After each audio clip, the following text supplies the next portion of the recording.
Welcome to my channel story with me. आज की कहानी है एक लड़की पहेली से। टाइपिंग कोचिंग सेंटर में विजय का पहला दिन था। वह अपनी सीट पर बैठा टाइप सीखने के लिए पुस्तिका पढ़ रहा था। तभी उसकी निगाह अपने कैबिन के गेट की तरफ गई। हजारों नैनों वाली एक सावली लड़की उसके कैबिन में आ रही थी। लड़की उसकी बगल वाली सीट पर आकर बैठ गई, टाइपराइटर को ठीक किया और टाइप करने में मशगूल हो गई। विजय का मन टाइप करने में नहीं लगा। वह किसी भी हालत में लड़की से बातें करना चाह रहा था। वह टाइपराइटर पर कागज लगाकर बैठ गया और लड़की को देखने लगा। लड़की की उंगलियां टाइपराइटर के कीबोर्ड पर ऐसे पड़ रही थी जैसे हारमोनियम बजा रही हो। क्या देख रहे हो? थोड़ी देर बाद लड़की गुस्से से बोली, आपको टाइप करते हुए देख रहा हूँ। यहाँ क्या करने आए हो? टाइप सीखने? ऐसे सीखोगे? लड़की के स्वर में तालिका बरकरार थी। मेरा आज पहला दिन है, इसलिए मेरी समझ में कुछ नहीं आ रहा। आप टाइप कर रही थी तो मैं देखने लगा कि आपकी उंगलियां कैसे पड़ती है कीबोर्ड पर। यदि इसी तरह मुझे ही देखते रहे तो आपकी यह मनोकामना कभी पूरी नहीं होगी। लड़की फिर टाइप करने में जुट गई। विजय भी कीबोर्ड देखकर टाइप करने में लगा। टाइप करने में उसका मन नहीं लग रहा था। वह बेचैनी सी महसूस कर रहा था। 10 मिनट बाद उसने टाइपराइटर पर रिबन फंसा दिया। रिबन तो फंसेगा ही जब ध्यान कहीं और होगा। लड़की उसके टाइपराइटर को थोड़ा अपनी ओर खींचकर रिबन ठीक करने लगी। इसी बीच रिबन नीचे गिर गया। वह उसे उठाने के लिए झुकी तो उसके गले से चुन्नी गिर गई। रिबन उठाने के लिए विजय भी झुका था। वह शक पका गया। लो, ठीक हो गया, लड़की ने कहा। उसकी चेतना लौटी। लड़की फिर टाइप करने में लग गई, लेकिन विजय का मन टाइप में नहीं लगा। वह लड़की से बातें करने की ताक में लगा रहा। मन नहीं लग रहा। अचानक लड़की उससे पूछा और वह बाछे खिल गई। लगता है मैं सीख नहीं पाऊंगा। आसार तो कुछ ऐसे ही दिखते हैं। आपका नाम? विजय ने बात को बढ़ाने के लिए सवाल कर दिया। जो भी जानता उसी आधार पर लिखा हूँ। सरिता उसकी लिखी कविता पढ़ने लगी। सरिता, कल कल करके बहने वाली जलधारा लोगों की प्यास बुझाती, किसानों के खेतों को सींचती, राह में आती है बहुत बाधा, फिर भी मिलती है सागर से उसके प्रेम के सागर। साहिल की पटकता है सिर उसके प्रेम की प्रगाढ़ता का प्रमाण। पूर्णमासी की रात में उसके उठने वाला ज्वार भाटा। सरिता है तो सागर है। सरिता के बिना रेगिस्तान हो जाएगा सागर। सागर के प्रेम में सरिता लांघती है पहाड़, पठार और मानव निर्मित बाधाओं को। कविता के नीचे उसने विजय की जगह सागर लिखा था। सरिता ने उसे देखा और कागज विजय की तरफ बढ़ा दिया। विजय ने कहा, मैं चाहता हूँ कि आप इसे टाइप कर दे, इसे छपने के लिए भेजना है। सरिता कुछ नहीं बोली, कागज को सामने रखकर टाइप करने लगी। विजय उसे देखता रहा। इस बात का आभास सरिता को भी था कि विजय उसे देख रहा है, लेकिन उसने कोई विरोध करने के बजाय पूछा कि आप कवि हैं? बनने की कोशिश कर रहा हूँ। कवि भगौड़े होते हैं, सरिता ने उसकी ओर देखते हुए कहा। उसकी इस टिप्पणी से विजय से पका गया। कवि अपने सुख के लिए कविता रचता है। रचते समय वह कविता के बारे में सोचता है, उसके बाद वह कविता के को उसके हाल में छोड़ देता है। कविता जब संकट में होती है तो कवि कविता के पक्ष में खड़ा नहीं होता। या आप कैसे कह सकती हैं? मैं समझती हूँ कि आम आदमी की जिंदगी भी एक कविता है। मेरी जिंदगी एक कविता है। मेरी जिंदगी मुझे अच्छी नहीं लगती, इसलिए कविता भी मुझे अच्छी नहीं लगती। अरे वाह, आप तो कवि हैं। अभी आपने जो कहा वह कविता नहीं, कविता का प्रलाप है। उसकी वेदना जो उसे कवि के कारण उपजी है।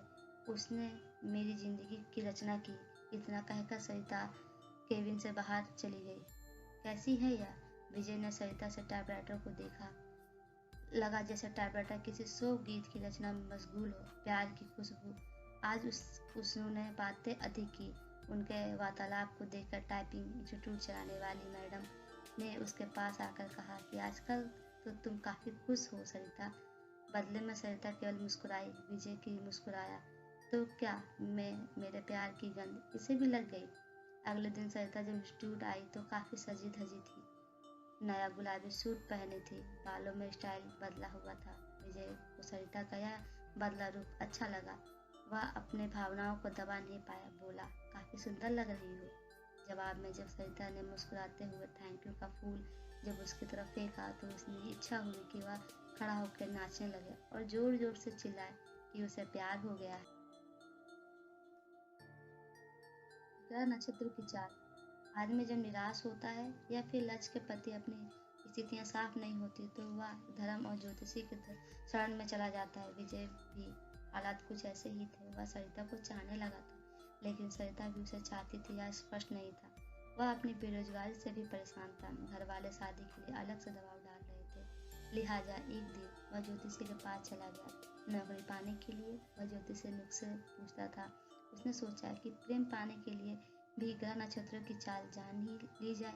नौकरी के लिए तो ज्योतिषी कभी कहता था कि आपकी कुंडली में काल सर्प दोष है, तो आपको शुभ कार्यों में बाधक है। इसकी शांति के लिए घर के मोर पंख रखे और प्रतिदिन उसे 2-3 बार अपने शरीर में घुमाए। सोमवार के दिन चांदी का बना सर्प का जोड़ा शिवलिंग पर चढ़ाए। नित्य श्री गणेश जी की उपासना करें। ध्यानपूर्वक ऐसा करने पर ही रोजगार प्राप्ति की संभावना बनेगी। विजय ने उसकी अभी तक बताए हुए सारे नुस्खे आजमाए, लेकिन आज तक कोई संभावना नहीं बनी। शिकायत करने पर वह कह देता कि आप पर भाग्य शुक्र के महादशा चल रही है। शुक्र की बलवर्धन के लिए शुक्रवार के दिन सरस्वती का उपल चांदी में जड़वा कर दाहिने माध्यमा में धारण करें। पंडित जी, मेरी कुंडली में प्रेम है कि नहीं? है ना, बहुत है। कुंडली पर सरसरी नजर डालते हुए ज्योतिषी ने कहा, प्रेम विवाह का योग है, लेकिन कुछ बाधाएं हैं। प्रेम विवाह का क्या लफड़ा है? आप पर शुक्र की महादशा चल रही है जो अशुभ लाभप्रदा है। गोचर में भी आपकी राशि का शनि 7.5 चल रही है। शनि शांति के लिए आपको प्रत्येक शनिवार कुत्ते को सरसों के तेल का बना मीठा पराठा खिलाएं। ग्रह शांति के परंपरागत प्रेम की सफलता में संभावना बन सकती है।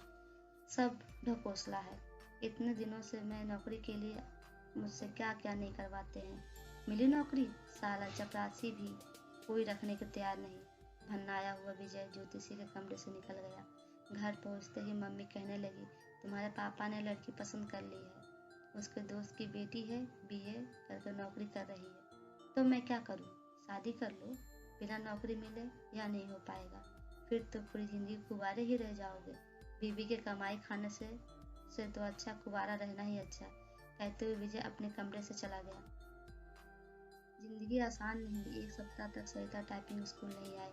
विजय रोज आता रहा और निराश होकर वापस घर जाता रहा। 8वें दिन सरिता ने आते ही वह पूछ उठा कि एक सप्ताह आई नहीं। जिंदगी में बहुत दिक्कतें हैं, कहते हुए सरिता अपनी सीट पर बैठ गई। क्या हो गया? मेरी बहन जो बीए कर रही थी उसके लड़के के साथ चली गई। दोनों बिना शादी के ही एक साथ रह रहे। ऐसा क्यों किया? उसका कहना है कि यदि वह ऐसा ना करती तो उसकी शादी ही नहीं हो पाती। मतलब हमारे घर की आर्थिक हालात। इतना कहकर सरिता चुप हो गई। मुझे नहीं लगता कि आपकी बहन ने गलत किया। आज की युवा पीढ़ी विद्रोही हो गई है। वह परंपराओं को तोड़कर नई नैतिकता गढ़ रही है। समय के साथ सब ठीक हो जाएगा। पर मान तो नहीं समझती। हाँ, उनके लिए समझाना थोड़ा मुश्किल है, लेकिन आजकल सब चलता है। हमारा समाज बदल रहा है। बिना शादी के एक साथ रहना पश्चिमी परंपरा है, लेकिन अब ऐसा हमारे यहाँ भी होने लगा है। हाँ, बैठकर सपनों को राजकुमार का इंतजार करने से तो बेहतर ही है ना कि जो हाथ थाम ले उसके साथ चल दिया जाए। चाहे 4 दिन ही सही, जिंदगी में बाहर तो आ जाएगी। विजय को लगा कि वह कह दे कि फिर तुम मेरे साथ क्यों नहीं चलती, हम शादी कर लेते हैं। पर वह कह नहीं पाया। जानते हो, मेरी एक बहन 12वीं में पढ़ रही है। उसका भी एक लड़के से प्रेम चल रहा है। वे दोनों एक दूसरे से शादी करने को तैयार है। अगले साल बालिग होते ही शादी कर लेंगे। विजय के मन में आया कि कह दे कि अच्छा ही है, वह अपने आप वर खोज ले और तुम्हें परेशानी नहीं होगी। वैसे भी 5,000 रुपये की नौकरी में तुम कौन सा राजकुमार उन्हें दे दोगी। अच्छा है वह अपने अपने प्रेमियों के साथ भाग जाए। बातों बातों में एक दिन सरिता ने उसे बताया था कि उसके पिता की मौत हो चुकी है और वह 3 बहन है।